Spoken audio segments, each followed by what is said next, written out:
let me give you and also the audience a precise way to demystify it. Right. It's called the PIE methodology, P-I-E. Performance, image, exposure. So a lot of people focus only on P, which is performance. What courses to take next, how do I make this impact, things like that. You might be a 3.5, maybe in a 4, and you're striving to be 5 out of 5 for the performance. And I see that's the biggest mistake people make. They do not focus on I, which is image. You definitely, all of you have come across people who are so smart, so brilliant, but just painful to work with.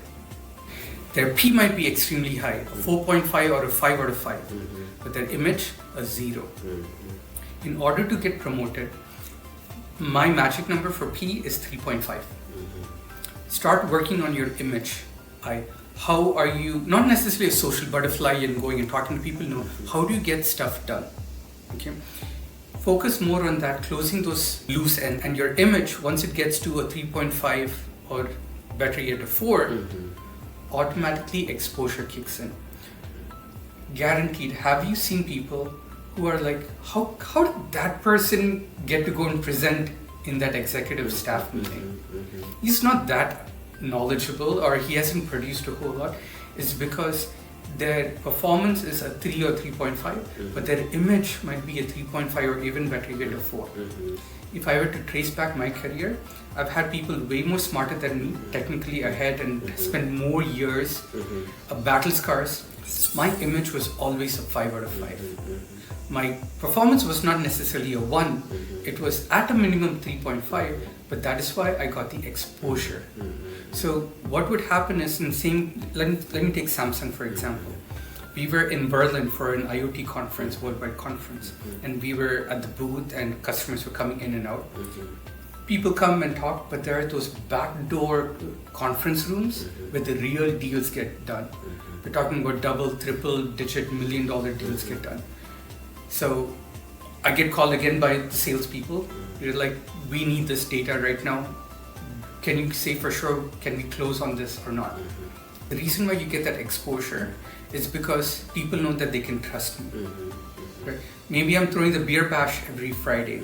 Maybe I'm good friends with the HR folks.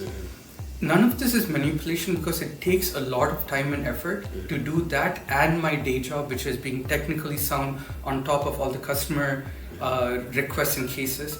So I'm very selective about where and how I spend my time. Right?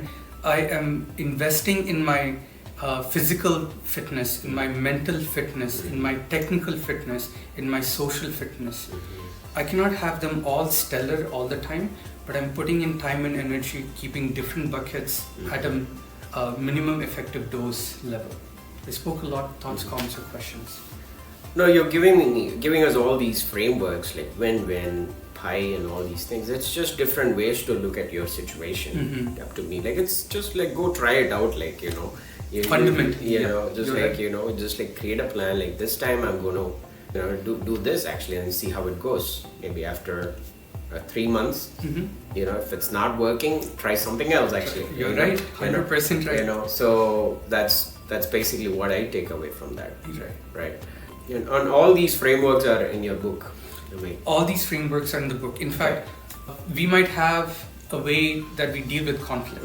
There's an entire book on conflict. So I took that framework, I made it more simpler, but you can get your conflict score. Knowing what your conflict score is, how you deal with conflict, allows you now to have the right tools, because there are so many tools out there. It allows you to use the right tools in order to deal with conflict as comfortably as you can. Not as best as possible, but the best way you personally can. It has to be a custom size fit, not a one size fits all. But all of that is captured in the book. How do you go about figuring out what is custom for you? I like to think about this book as, how kids have like coloring workbooks and whatnot, but this is for the corporate adult. It has a lot of exercises. There are 5 chapters, 3 subsections, so 15 subsections. Each has at least 1 workshop. and in some cases multiple. So there are 15 to 20 workshops in here that you can actually do and figure out what is custom for you and how do you navigate. Makes sense. Actually, I just want to summarize what he said. I want to just add one little thing actually to start with. Like many people I speak to, like they come with like a closed sort of mindset. They say like, oh, I've been a DBA, I cannot program to save my life actually. So that's like some kind of like built up belief actually, either they had like a bad teacher in their college days or whatever, I don't know. Or basically, some experience that kind of like left them feeling like they are not able, they think they cannot do something actually, right? So I want people to be kind of like open-minded. Actually, I'm not like the best, I was a DBA for 12 years before I started programming actually. Like and also if you think about it, you might have done that in a different way in your experience actually. Like for example, DBAs, like they do a lot of shell scripting, which is programming. It's not object-oriented programming, but it's programming actually, right? So you want to kind of like keep this open mind actually when you approach a new career, right? And then when he said document, actually I resonated with that a lot because that's what actually helped me a lot in this process. It does, right? When you say document, it's not just about documenting the solution. No, it's about documenting the problems. Like let's say like you don't understand something, document that. What do you not understand actually? Like, or not to make a light bulb. The cliche Edison thing, right? 1,000 ways how not to invent a light bulb. Right. Document for me, what I did was I started actually like, let's say I get stuck somewhere. Like, I'm feeling like this anxiety because I have to, like they've given me some work and I have to do it. No, never done that, no experience whatsoever. So then I start with something very simple, like, okay, so now this is, of course, let's say this is Terraform work. Okay, then, and first I just define the problem, the scope actually of the thing. Okay, let's say I just need to automate this thing. Like, is this what they want? Like, that's the first thing I document. I'm not worried about the solution. I don't care at this point. First, I want to, first of all, know for myself, tell myself that I understand the problem. Like, what am I dealing with actually, right? Define the problem. And then take it to your colleagues. Then just like have a small meeting or like reach out one-on-one and take it to the colleagues actually. Like say, okay, this is what I don't know like how to do. Like, this is basically where I'm stuck. Just show them the problem. Clearly defining the problem and asking for help is like way more effective than just going and like, just blurting out all. When you have a clearly defined problem, it's easy to attack it actually. So I'll give you, there are two things I want to cover. That's an example, but more importantly, let me give you the documentation part about where people should start, what they need to do technically, business-wise, marketing, self-improvement, all of that. Have you heard of SWOT analysis? Yeah.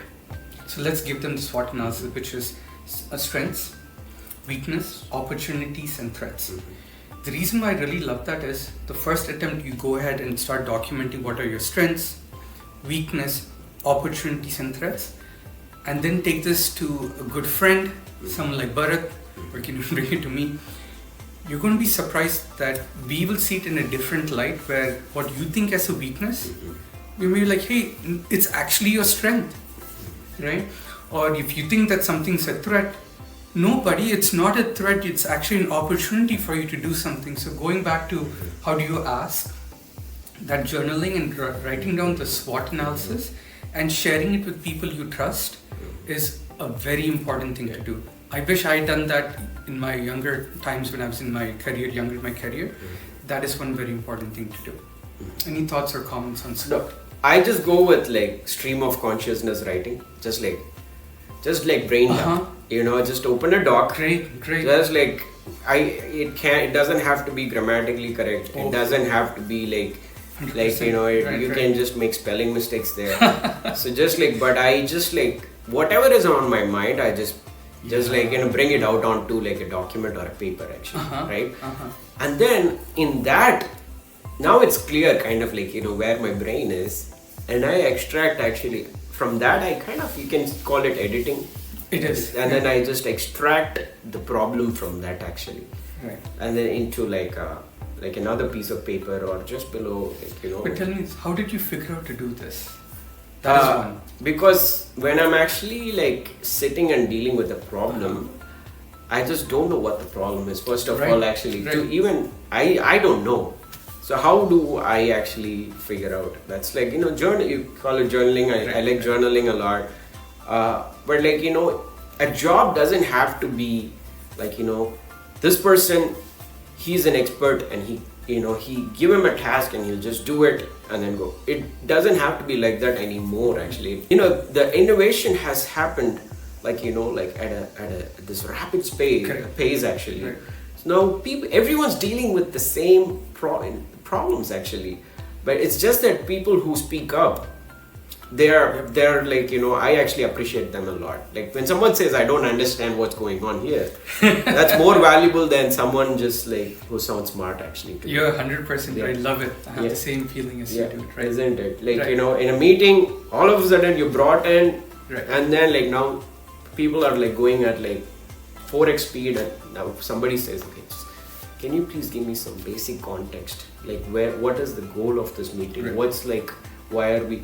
Like, can we like talk about the direction? Like I know like now you don't have an answer. Let's just talk about the direction of okay. It seems like what you're saying is we just have to keep doing the same thing actually.